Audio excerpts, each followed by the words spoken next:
Hello বন্ধুরা, তোমরা সবাই কেমন আছো? আশা করি তোমরা সবাই ভালো আছো। আমি অনেক ভালো আছি।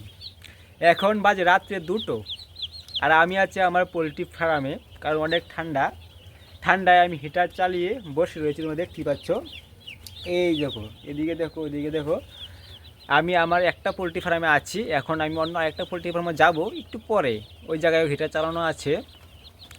সবচেয়ে বড় কথা হলো বন্ধুরা, টাকা কামানো যে কত কষ্ট, কিন্তু তার থেকে বেশি আনন্দময় হলো যখন নিজের টাকা নিজে ইনকাম করে নিজের স্বপ্নটাকে পূরণ করব। তখন এই কষ্টটাকে কষ্ট করলে মনে হবে না, তাই না বন্ধুরা? কারণ নিজের স্বপ্ন পূরণ করার জন্য তো কষ্ট করতেই হবে।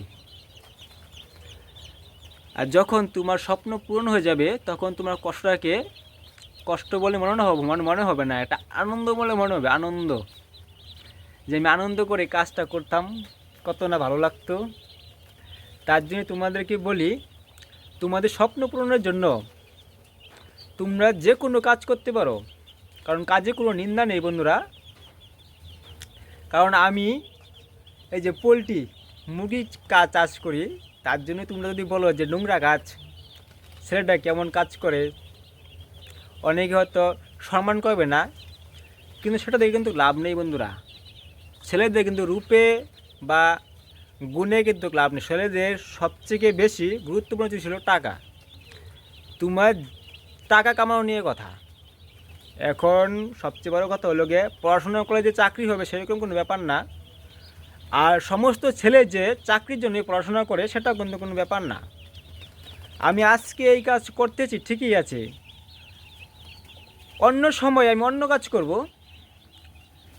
এখন আমার পরিস্থিতিটা খারাপ, তার জন্য আমার এই কাজ করতে হচ্ছে। যখন পরিস্থিতি অল্প ভালো হবে, 2টা টাকা ইনকাম করে আমি জমি অন্য কোনো একটা ব্যবসা করতে পারবো, তখন হয়তো আমার সময়টা পরিবর্তন হতে পারে। কিন্তু সময় পরিবর্তন করার জন্য তো প্রথমে একটু কষ্ট করতে হবে। আর নিজের স্বপ্ন পূরণ করার জন্য কিন্তু কষ্ট করলে বললে ভুল হবে। তার জন্যই বলি, স্বপ্ন পূরণের জন্য তোমরা সবাই কষ্ট করো। আর কষ্ট করলে স্বপ্ন পূরণ হবেই, কেষ্ট মিলবেই। হেভি গুড নাইট বন্ধুরা।